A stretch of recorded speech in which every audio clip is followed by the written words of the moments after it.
Being a caregiver is a demanding yet rewarding job. This video will guide you through the top 25 caregiver interview questions and their best responses. 1. What motivated you to become a caregiver?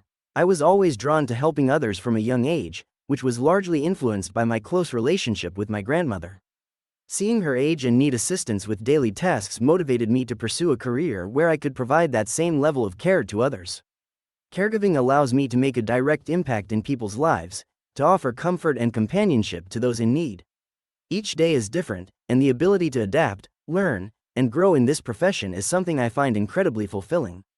I believe in the value of human connection, and that is what motivates me to be a caregiver. 2. What do you find most rewarding about caregiving work? As a caregiver, I derive immense satisfaction from knowing that I am making a tangible difference in someone's life. The reward for me lies in seeing the relief and comfort my care brings to the individuals I serve. It's gratifying to witness their progress and to know that I'm helping them maintain their independence as much as possible. This becomes especially significant when dealing with elderly or disabled individuals who might otherwise struggle with daily tasks. Additionally, the relationships I develop with my clients are deeply rewarding. I get to know them on a personal level, understand their life stories, and become a part of their journey. To me, there is no greater reward than the bond that forms through this process. 3. Can you describe your experience caring for elderly or disabled individuals? Having worked in home care for several years, I have had the opportunity to care for both elderly and disabled individuals. My experience involves helping them with daily activities, such as bathing, feeding, and medication administration. I have also assisted with mobility, utilizing equipment such as wheelchairs, walkers, and lifts. In addition to physical care, I've provided emotional support, companionship, and mental stimulation through games, conversation, and activities. I've worked with individuals with various conditions, including dementia, stroke, heart conditions, and physical disabilities. Each individual's care is unique, and I've learned to adapt to their needs while respecting their autonomy and dignity. 4. What specific caregiving skills do you possess? As a seasoned caregiver, I have developed multiple skills that cater to various client needs. I have proficiency in basic medical care tasks such as checking vitals, wound dressing, administering medication, and assisting with physical therapy exercises. Also, I have experience in personal care tasks like bathing, grooming, feeding, and toileting. I can also manage household chores and prepare diet-specific meals. My capability to handle emergency situations calmly and effectively sets me apart. I am also adept at handling clients with cognitive impairments, using effective communication strategies. This diverse skill set enables me to provide comprehensive care for my clients. 5. How do you handle stressful situations when caring for a client? While caring for a client, stressful situations can arise. Handling such situations requires calm, patience, and practical problem-solving skills. My strategy is to maintain a level-headed approach. Understanding that stress is a part of the job, I try to keep my emotions in check, focusing on the task at hand. I use effective communication to understand the root cause of the stress and work towards eliminating it. For instance, if a client is agitated, I would engage in calming conversations or activities they enjoy, helping them to relax. In situations where I am unable to resolve the issue directly, I reach out to my seniors or healthcare professionals for advice. This approach ensures I offer the best possible care for my client while managing my stress efficiently. 6. What would you do if a client refused to take their medication? This situation can be challenging, but it's not uncommon in caregiver roles. My approach would be to first try and understand why they are refusing. Is it due to the taste, difficulty swallowing, or are they experiencing side effects? Once I have a better understanding, I can discuss with their healthcare provider for potential solutions or alternatives. Additionally, I would ensure to explain to the client the importance of taking their medication as prescribed. It's crucial to approach this situation with patience, empathy, and strong communication skills. 7. How do you maintain patient confidentiality? I always prioritize patient confidentiality to preserve their dignity and respect their privacy. I adhere strictly to the Health Insurance Portability and Accountability Act, HIPAA, guidelines. I never discuss patient details with anyone who isn't directly involved in their care, and I avoid sharing information in public places where others might overhear. In addition, I make sure that all written or electronic records are securely stored or disposed of. I also ensure that I do not post any information about my patients on social media platforms. Patient confidentiality is a key part of my role as a caregiver, and I can assure you that I take this responsibility very seriously. 8. Describe a time when you had to deal with a difficult or uncooperative client. How did you handle it? One situation that comes to mind involved a client who was consistently resistant to taking her medication. It was clear that she had developed an aversion, presumably due to the unpleasant taste. Rather than forcing her or becoming frustrated, I attempted to understand the root of her resistance. Once I realized the issue, I began applying a light layer of honey to her pills, which significantly improved their taste and made her more willing to take them. In challenging situations, I think it's essential to be patient, empathetic, and creative in finding solutions that respect the client's feelings and needs. 9. What strategies do you use to encourage a client's independence while ensuring their safety? I encourage clients' independence by allowing them to perform tasks they are comfortable with, under my supervision. I understand that maintaining their autonomy can boost their self-esteem and overall mood. However, safety is always my top priority. I make sure to remove potential hazards from the environment and provide assistance for tasks that may pose a risk. For example, I can help them prepare meals, but let them do the simpler tasks such as setting the table. I also use assistive devices if necessary, to ensure their mobility is safe and secure. I continuously monitor their ability and adjust the level of assistance accordingly. 10. How do you approach creating and maintaining a daily routine for clients? I approach creating and maintaining a daily routine for clients by understanding their needs and preferences first. I talk with them and their family members to get a clear picture of what their day typically looks like, including their preferred waking and sleeping times, meal schedules, medication times, and preferred times for activities or exercises. I then draw up a schedule that adheres to these preferences while also taking into consideration any medical or physical needs they may have. I keep this routine flexible and adaptable. If a client is not feeling well one day, I adjust the schedule to accommodate their needs. I believe that consistency is key to helping clients feel secure and comfortable, so I strive to stick to the routine as closely as possible. I also regularly review and update the routine based on changes in the client's health status or preferences. My approach is always centered on the client's needs and comfort, as I believe this is the most effective way to provide quality care. 11. What would you do in case of a medical emergency with a client? In the event of a medical emergency, my priority is to ensure the safety of the client. I would immediately assess the situation and the client's condition. If it is a serious situation, I would call 911 and provide them with all the necessary information about the client's condition. I would also contact the client's family and healthcare provider to inform them of the situation. While waiting for professional help to arrive, I would use my first aid and CPR training to provide basic care to the client as needed. I would also make sure to stay calm and reassure the client that help is on the way. It's crucial to remain composed during these challenging moments to provide the best care possible. 12. How do you stay organized when managing multiple clients or tasks? I ensure my work is organized by focusing on effective time management and prioritization. I keep a detailed schedule and to-do list, making sure to allocate specific time slots for each task or client. Each task is prioritized based on its urgency and importance. Additionally, I use digital tools and apps that help me track all my tasks and notify me of upcoming duties. This helps to avoid any oversight.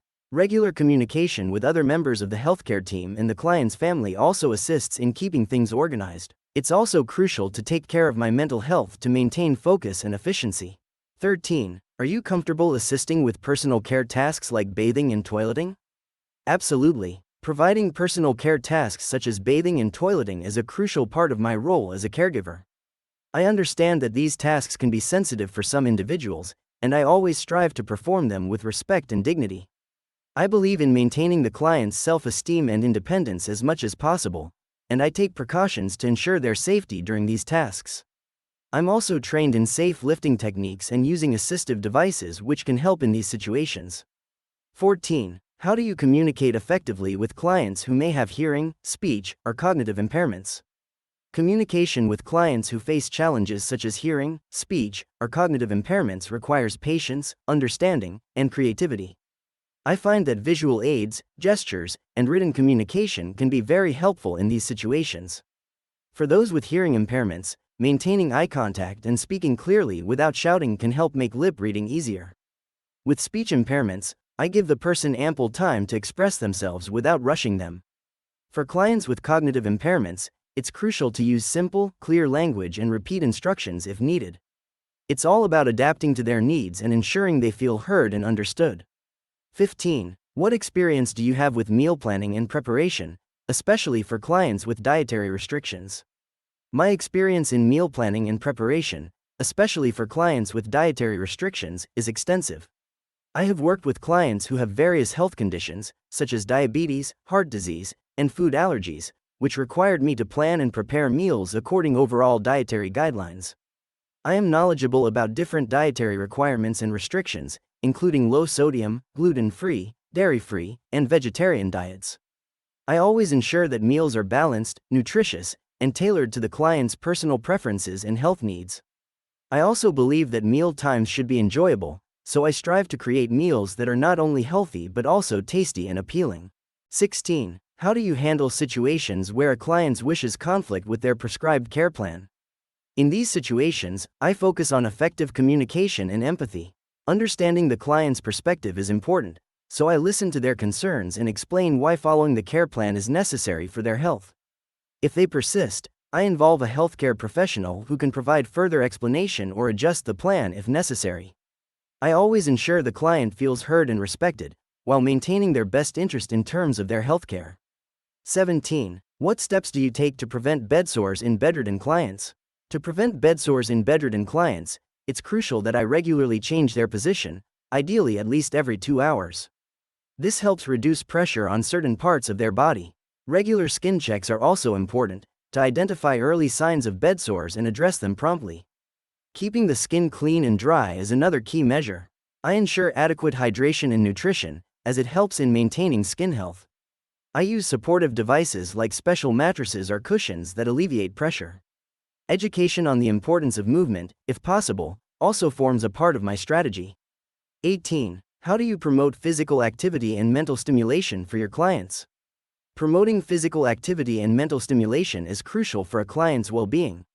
I always try to encourage my clients to engage in light physical exercise, such as stretching, walking, or simple chair exercises, as per their health condition and doctor's advice.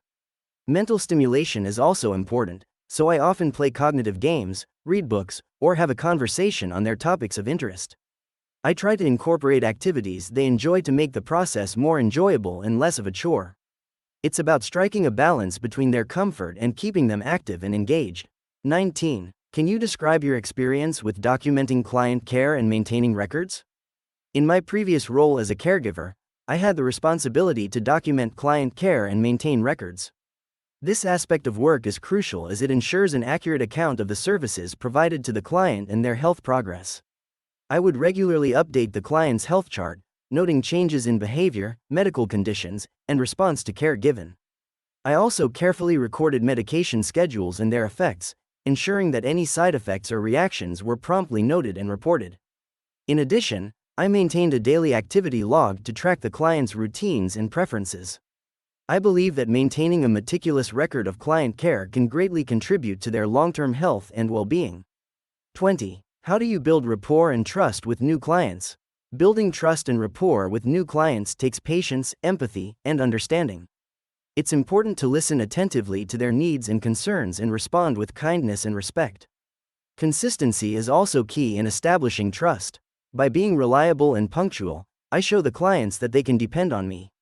Lastly, I make sure to respect their personal boundaries and preferences. This not only makes them feel comfortable, but also valued and understood, which strengthens our relationship. 21. What would you do if you noticed signs of abuse or neglect in a client's home? If I observed signs of abuse or neglect, my immediate step would be ensuring the client's safety. Then, I would document and report the situation to my immediate supervisor, providing as many details as possible. I understand the importance of confidentiality, however, in this circumstance, it becomes essential to report for the safety and well-being of the client. I'm conscious that this can be sensitive and delicate, but my primary objective is to safeguard the client. Also, I would support the client by offering reassurance and comfort during this difficult time. 22. How do you manage your own emotional well-being while caring for others? Ensuring my emotional well-being is paramount while caring for others. I believe self-care is a necessity, not a luxury. I make time for activities that rejuvenate me, like reading a book, going for a walk, or meditating. I also stay connected with my support system of friends and family. They provide a listening ear when things get tough. Open communication with my supervisors is crucial too, as they can provide support and advice. I also regularly practice mindfulness and gratitude. These habits help me stay grounded and present in my work, enabling me to provide the best care possible. 23. Are you comfortable working with clients who have memory issues or dementia? Yes, I am comfortable working with clients who have memory issues or dementia. I have acquired substantial experience through my previous roles, which required me to provide care for individuals with these conditions. I have developed strategies for effective communication, patience, empathy, and understanding to ensure the comfort and safety of my clients. It's critical to approach these clients with genuine respect for their unique experiences and challenges. I am well versed in techniques such as redirecting and reassuring to alleviate their anxiety or confusion. I am also trained in creating and maintaining a safe and supportive environment, which is essential for their well-being. Additionally, I am always eager to learn and adapt to new strategies for better care delivery. 24. How do you handle cultural differences when caring for diverse clients? Cultural sensitivity is crucial in caregiving as it involves working with people from various backgrounds. I make it a point to learn about my clients' cultural practices and traditions. This knowledge helps me understand their needs better and provide care in a manner that respects their beliefs. I also ensure clear communication and ask for their preferences. For instance, dietary choices might be influenced by their cultural norms. So, I ensure that I am aware of these and plan meals accordingly. In the case of language barriers, I use translation services or learn basic phrases in their language to facilitate communication. It's all about respect, understanding, and patience. 25. What do you think are the most important qualities for a successful caregiver? A successful caregiver requires a blend of compassion, patience, and resilience. Compassion allows caregivers to empathize with their clients, understanding their needs and feelings. Patience is crucial as caregiving can be challenging. It involves dealing with clients who may be difficult or slow to respond. Resilience is vital as caregivers often face stressful situations. They need to bounce back and continue providing care. Excellent communication skills are also essential to understand the client's needs and convey information effectively. A caregiver must also possess professionalism, maintaining confidentiality and demonstrating respect towards clients. Lastly, they should be observant, noticing any changes in the client's health or behavior.